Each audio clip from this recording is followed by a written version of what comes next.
All right, ladies and gentlemen, my name is Ian, the part-time Dungeon Master. Welcome back to the Dungeon Master's Corner.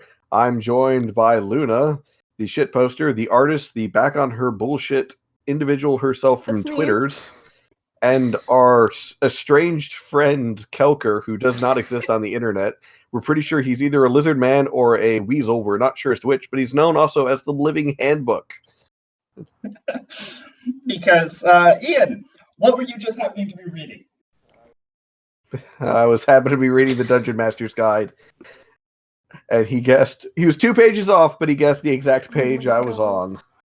And yeah, not to mention, I knew which book you were reading because I heard the page flip, and I was like, all right, let's see.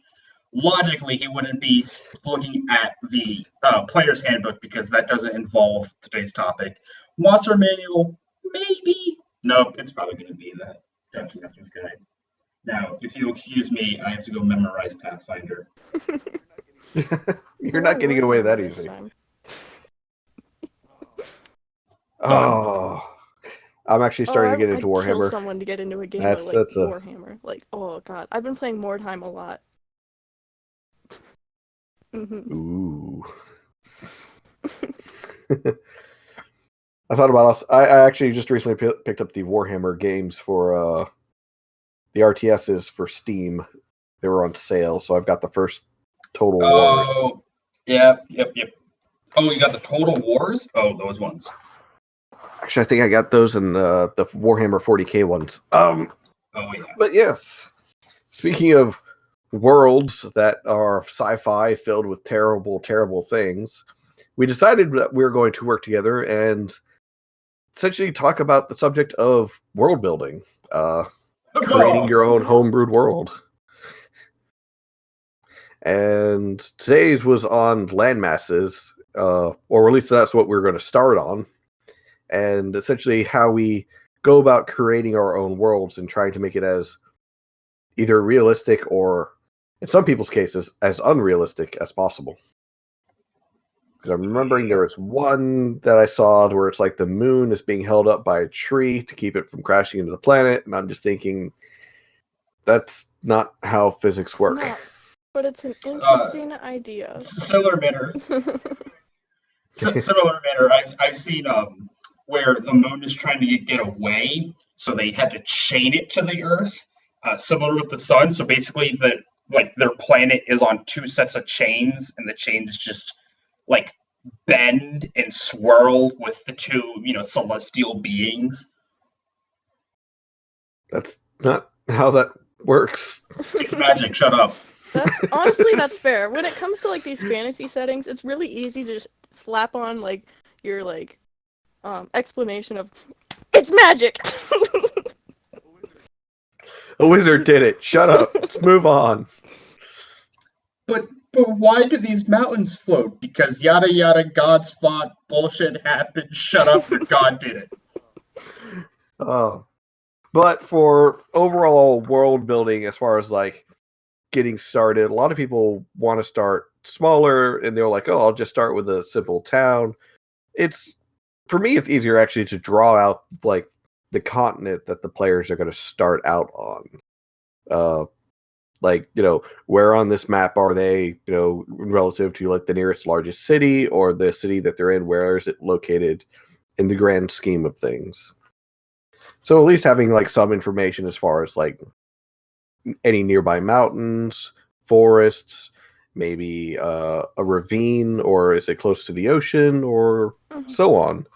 I find that's easier to start with when it comes to building your own world and focusing around what your players are going to first encounter versus, where on this giant ball or cube, or if you're into certain forms of belief, this flat plane in which your city resides in. Yeah, I feel like setting is definitely one of the biggest things you can worry about just starting off, and that doesn't even just go for like D&D worlds. This goes for anything. Like if you're like writing a book or like something like that, when you're coming up with your fantasy setting, that's what you want to think about first, is where your story is taking place, because setting really impacts how everything else is going to operate. Yeah, if when building a world, one of the two main things that start is one, do I already have a concept? Like I've done plenty of games where uh, you know you don't really need the overworld or a vast majority of the world because something happened, yada yada. So you need like I've done a flooded world, so like my map was a lot of like, oh, here's where these ships tend to be. There is like one key landmass over here that still exists and wasn't flooded and whatnot. But if you don't already have a theme and an idea, uh, there's a couple of ways to make general land masses because you do want to start large scale and then work your way inward. Mm-hmm. And I do know that we did at one point before even planning this recording that we talked about like the different ways in which you could plan out your map. I believe one of you mentioned the whole throwing the dice down and tracing around it. That. Yep.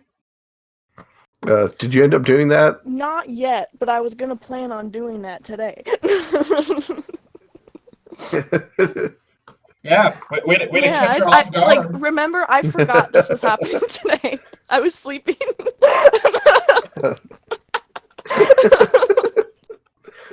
Way to wake her up.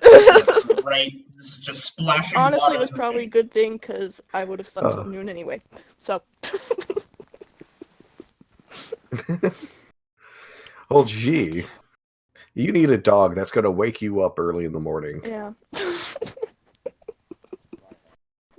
what I have. Came into my room and just started licking my face. I'm like, why? Your breath. But it's worth it because it's dog. No, he just eaten, so he'd just eaten, so his breath was like extra horrible. It's like, oh my god. He has crunchy breath.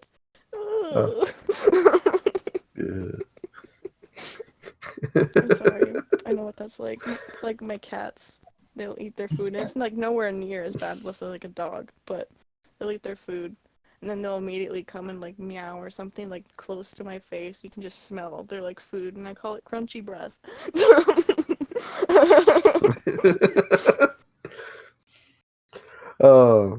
So one thing I've determined while developing landmasses and so on is, and I learned this kind of the hard way because I kind of just randomly drew things and then other people corrected me on it.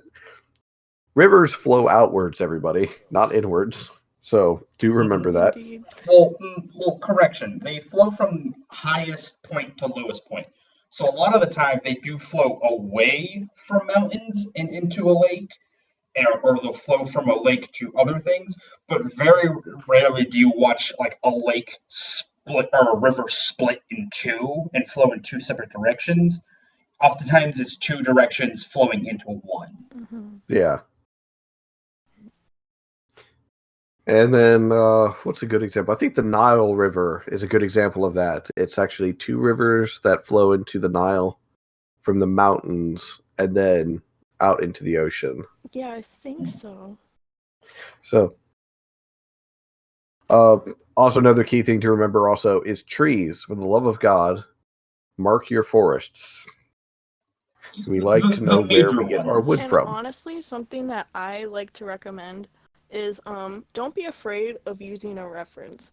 Never take it like fully, but like use that like inspiration or like see like the logistics of like certain aspects of why they chose this. So like look at like different maps of like Middle Earth, of like Elder Scrolls, like things like that, and you can see how they kind of like put things down, and you can get inspiration from that. Don't be afraid to use a reference. It's going to help you so much. Like and if you want more realistic things as well, when using mountain ranges, a lot of times one side is a lot drier because the moisture can't build up enough to get over the mountain. So that's also one thing. Two sides of mountain are rarely ever like lush and green and full of forest.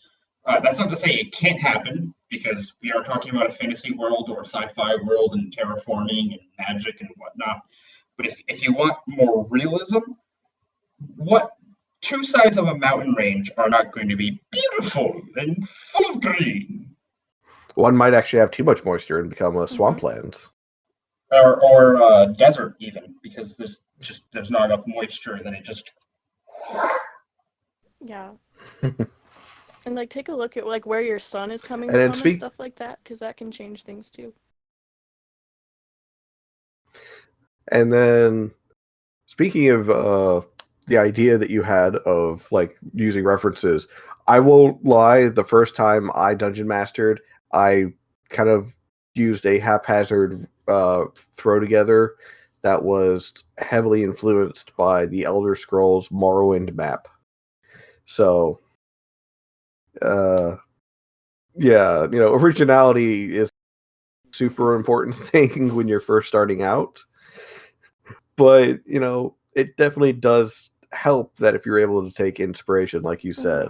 And just use it as a guide. Don't necessarily use it like Ian was saying, like it was just like super like this is basically Morrowind or something like that. You want to put your own spin, use your own and honestly, randomization is a really good idea. Like the throwing the dice on the table and like certain colors or something might mean something, and you can just kind of get your general shape from that and go on, but add things that make sense,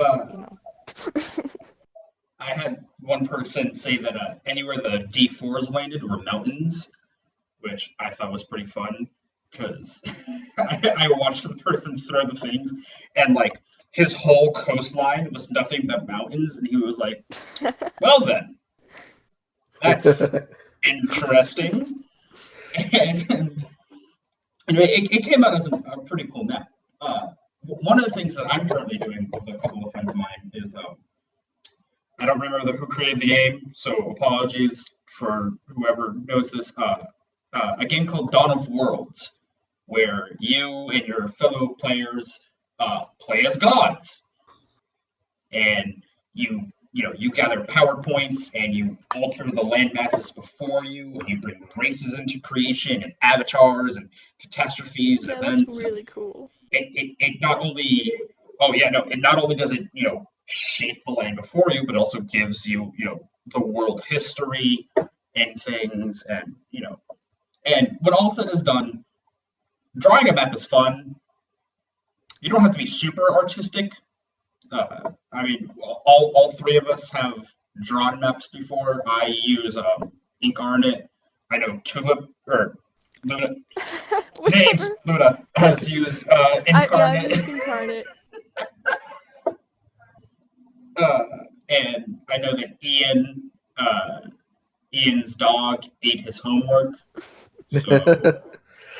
I still do pen and paper mostly. I have used Incarnate a number of times, but I definitely prefer pen and paper over, because I guess something about it. And the thing is, I don't actually have very good drawing skills, especially considering I have minor nerve damage in my hands. So the fact that I'm able to draw the maps that I can, it shows that it doesn't take a lot of artistic skill as far as like fine detail in order to do it. It's just more of understanding how certain things flow, such as if you want mountains to turn into hills, that actually makes sense because mountains are from two large plates of land smacking together and creating kind of a spine, and eventually like further down that spine it'll become hills, and also near that spine there will most likely be hills from where other parts of the land got up shoveled from like the mountain foothills smacking together. Yeah. Basically, it's the bumps and bruises for when two land masses went head to head. That's a good way to put it. Yeah. Another thing for realism, very rarely are coastlines sharp and jagged. They tend to be, smooth and rounded out. And peppered with small islands. Mm-hmm. Oh, yes. And here's the thing, when you draw a basic map, you don't have to have every minor detail. of, here's this town, here's this tiny island, here's this and that. Generally with world maps, it helps to do like, here's the major features, and then work inward. Yeah, you don't need to put all your like tiny little nitpicky details in as you're just making the base. You can generally work on that later on, and it'll be way less overwhelming as well. Another good thing with having, the map planned out is then you can move on to like what inhabits it, like how big is the kingdoms that are over this part of the land. Mm-hmm. So you'd be able to determine barriers, and most of the time, especially in fantasy worlds and older, say in the medieval times, certain land masses were what dictated the barrier of your kingdom. Maybe your kingdom reached all the way to the mountains, but not beyond them, or all the way to a certain river, but not beyond it. Everything that the light touches is my kingdom. Another point. You're not Mufasa. That I kind of kind of wanted to also touch on a little bit was when you're adding stuff later on, and like especially if you have like a fantasy setting or something with like magic or like something like that, or you're like making your events, eventually your map might change a little bit depending on like natural disasters that may have occurred in the past, or like different like magic scarring on the land or something like that. You kind of want to eventually later, as you're like elaborating on it, don't be afraid to move things around. Not everything is completely set in stone. Or in the case of James's campaign, the party decides to drop a floating island into a volcano, thus, destroying a chunk of the continent. So that just seems rude. Well, yeah, especially considering James had a lot planned for that. And when he told me about this, I was just kind of like staring at him, and then I wanted to go and smack Mute because he was in the group that caused that. He's also the one who nearly created, or nearly allowed me to create a nuclear explosion within the Sariskan campaign. Yeah. We don't want nukes in Sariska. Please do not nuke my planet. I put a lot of work into it. I'm not going to, but may I mention, there's a really easy way on how to do it.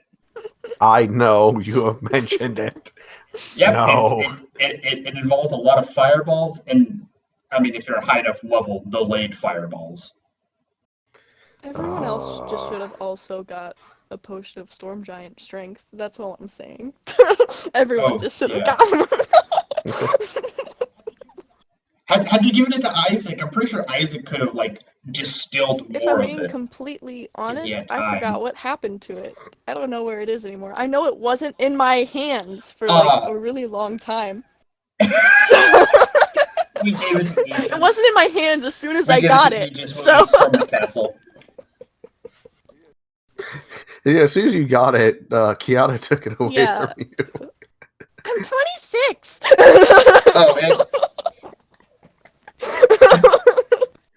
And one last thing for those of you who swear to the divine gods that you can't even draw a stick figure, there are world generators. I love world generators. Yes. There are plenty of world generators. One of the major ones I use, I can't even pronounce its name. I think it's like Agazar's world random generator. Like, I know which one you're talking about. And another one I really like is Donjon or whatever it is. I think he has one. Or they. Oh yeah, I was gonna mention that. Donjon.bin.sh. Yep, they've got a wonderful fantasy map generator, and there's one that it sort of works sometimes because I guess a lot of people use it, so it gets overloaded very easily. But it will also like name cities and major points of interest for you, so that way you don't have to. Oh yeah, no, they have a lot of random generators. They have a random campaign generator, which at one point it said that everyone knows that all swords are sentient, and it just made me laugh at the idea of like in this world, anytime you build a sword, it's sentient. It's just like, hey, how you Oh my doing, god, buddy? it's like Look, Selby's sword. oh my god! Oh, I love Cellboy's sword, Rose, who was so like, Rose was a sentient sword who was like super like number cruncher. So it's like, user Cellboy, I have noticed that your heart rate has risen. It's like, yes, I'm in the middle of combat. Oh, Ian, would you mind if I plug something really But quick? like, Not mine. I And suppose if you I don't wouldn't like it, you mind. can cut it out. You know how it goes. On YouTube, for when you're using pen and paper maps, if you have nowhere to start, I recommend watching WASD 20 Nate's videos on some I so think I've like seen them. in real life pen to paper map making videos. They're really good. He talks a little bit about geography and stuff as well. I think actually I watched some of his because when I started doing, map making, I decided to actually, like I said, learn more about geography. And there's a cartography guild on the internet. I remember looking at a lot of their works, excuse me, and looking at how they do all not only the art part of like how to make the map look super fancy, but also the styles in which they drew the mountains, the forests, and so on. And they gave me a better idea as to how to better represent them on the paper. So that way, if I hand it to someone else without like any sort of like key or like talking to them as to what represents what, they would automatically know, oh, cool, these are the mountains, this is a forest, this is a city, this is a barracks of some kind, Really and so on. Now their only problem is which way is north. No, you always put a compass rose in the corner. Really. I know. I've grown used to doing that now. Where like automatically like I draw like actually I gave you Ian the Incarnate map that I drew. A lot of the time, what I do is on Incarnate, I make the entire I fill the entire box, and then I take a fine point, and I just start drawing like random land masses. That's generally how I make my islands. I drag a random mass of a block, and I'm like, this looks okay. Shave a little here, a little more here, add a little extra here, make sure it doesn't look like a dick. I'm glad I'm not the only one that has that problem. I do too. There have been plenty of times. Not dick. Yeah, there are plenty of times. There are plenty of times where like, oh, I'm gonna add a peninsula, and then you look and you're like, those two like that looks pretty like cock and balls kind of looking. Hey, that looks kind of shafty. That kind of looks like a glue cannon from Prey.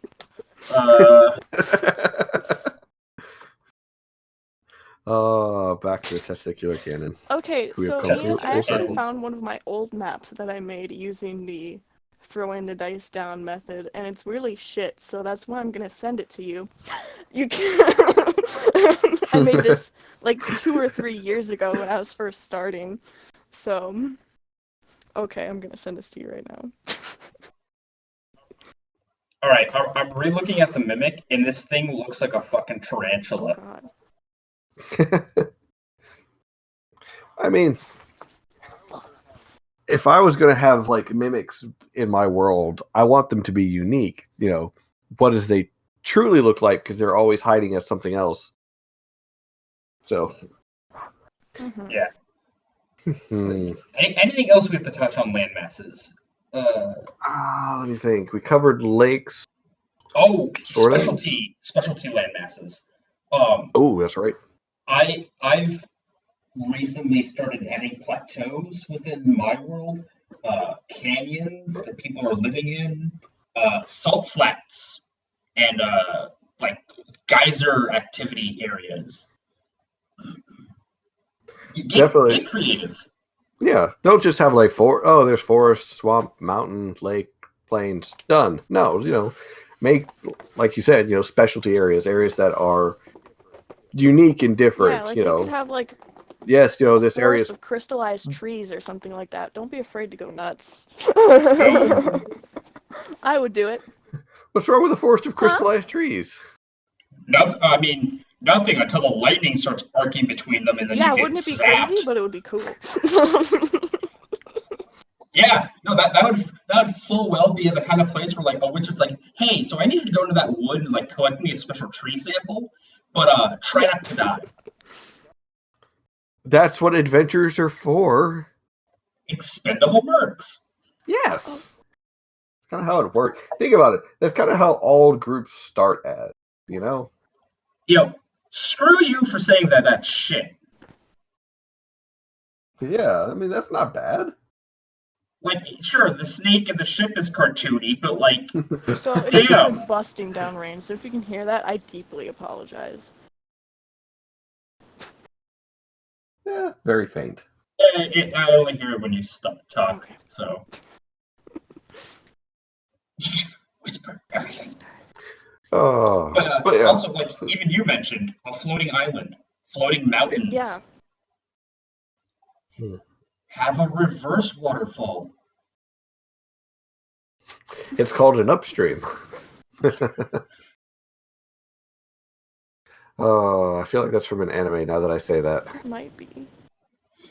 I know that from Sam Riegel, where he was pretending to be a bear that was getting off a meat diet, and like it was an addiction. So like he was naming like he had the shakes, the upstreams, the downstreams. Oh, God, it was horrible. It made you cringe. It was funny, but it made you cringe. I think that's what Sam Riegel's good at whenever he decides to do something. Yeah, cringe. The cringe factor. It's good though. But yeah, so I believe that covers it pretty much for landmasses as far as world building goes. Don't make it just, normal lake, swamp, mountain. Do something interesting. Like, Luna said, throw a crystal forest in there that, shocks the hell out of you if you get too close. I have a desert that I have a large section of the desert that has a storm that like intermittently comes, so like it'll be there for a day and then disappear, and the storm is so intense that the area of the desert has been known to be called the Shattered Sea because the lightning turns the sand into just glass. That's cool. Ooh, you could also have because someone's sadistic enough, essentially part of the desert is filled with silver as well.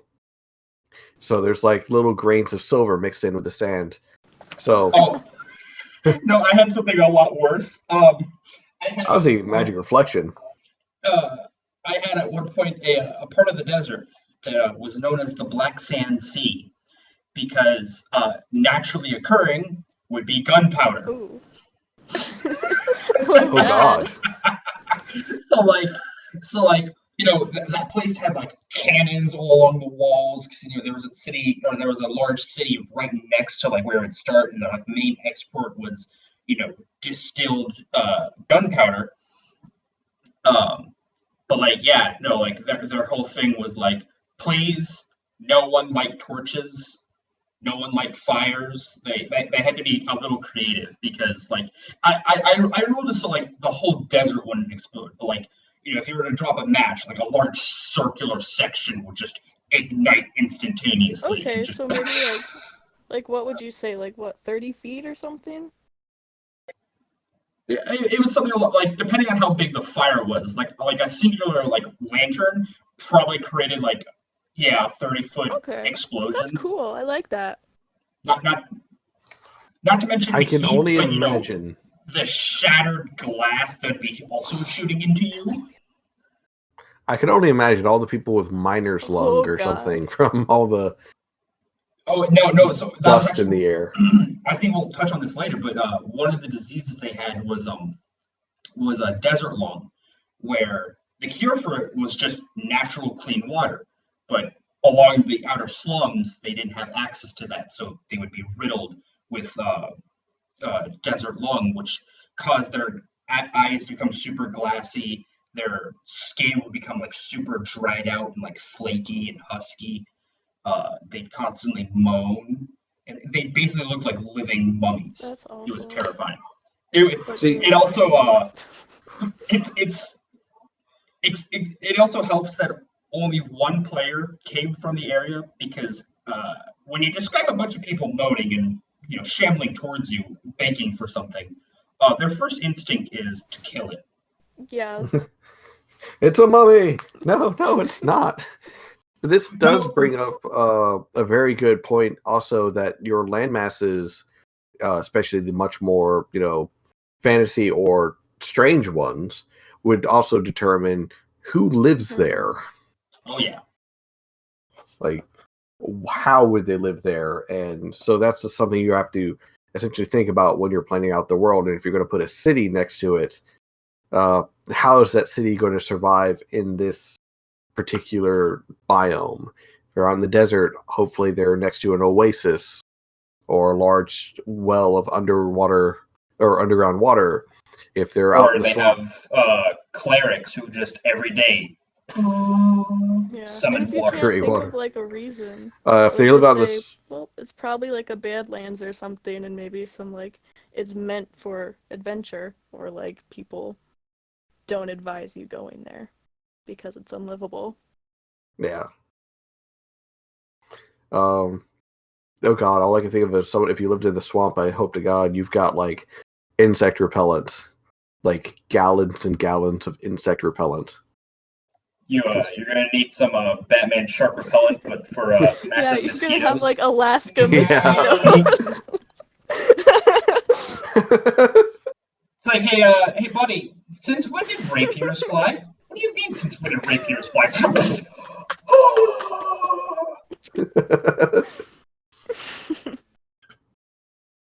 God, well, I can't remember the movie, but it was a really crappily done movie where like they travel through time, and like there's a scene where like he's playing his guitar, and like behind him a mosquito is like draining his blood, but it's like super huge, and like as the scene goes on, he's getting like really, really pale, and like the back of the mosquito is just like growing enormous because it's drained like easily pints of his blood. Oh God. Oh God.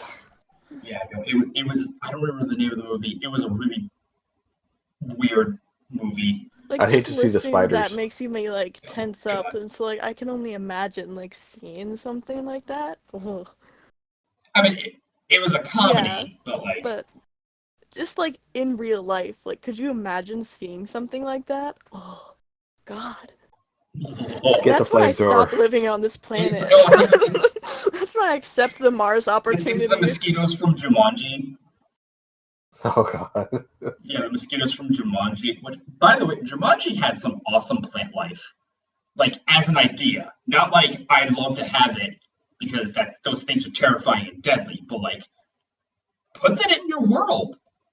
Plant life shouldn't be passive. Yeah. Plants hate you. You're trying to eat me. Why wouldn't I hate you? I'm going to eat you back. And like that, I mean, we have plenty of examples of carnivorous plants. Morning dew, Venus flytraps, pitcher plants, pineapples. Yeah. The dreaded pineapple. I've lost too many. I've lost too many Don't you good just men to love pineapples. fruit with an attitude? I mean, it is one of the few fruits that eats you back. Kiwis do the same thing. Yeah, so like if you eat kiwis enough and you get that burning sensation, I'm fairly certain it's a similar enzyme breaking down your mouth, because fuck you, that's why. If I'm going It's breaking down, apart the proteins in your down mouth. with me. I knew I liked kiwi for a reason. But all the more reason why it doesn't belong on pizza. That's all I'm going to say. I mean, yeah, I'm gonna have to agree with you, Ian. Were you trying something like that? What the fuck? Well, kiwis and pineapples, when your friends are high and stupid, they put like weird things onto their pizza, and you're like, you know what? I'm going to try I've this. never been that way, and I never will be. That's disgusting. Listen, Don't put kiwi on your pizza. I agree. Yes, Everyone I agree listening, with that. no Pineapple kiwi on your is pizza. fine. No, pineapple is also not fine. I consider it fine, but this is not the topic at hand. This is the I'm topic of personally races. indifferent. I'm not going to get pineapple on my pizza, but I'm also not going to judge someone for getting it on theirs. You're a greater person than the both of us. Yes, you're right, Kelker. This we are supposed to be moving on to the topic of races, which is, what races are in your world, where would they live, and pretty much how well do they interact with the others.